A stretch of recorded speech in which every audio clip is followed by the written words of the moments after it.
All right, I want to show you a feature called split text to columns.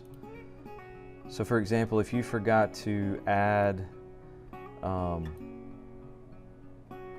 your Google form and you just put name and didn't put first and last name, there's an easy way to fix it in Google Sheets. So you can either highlight the column or you can drag the ones that you want to do here, but first what we have to do is insert a column to the right, and then I'm going to highlight the names that I want to be split. Go back up to data, split text to column. You have different options here if you had something else besides a space, but we'll click on space and boom, there it is for you, nice and easy.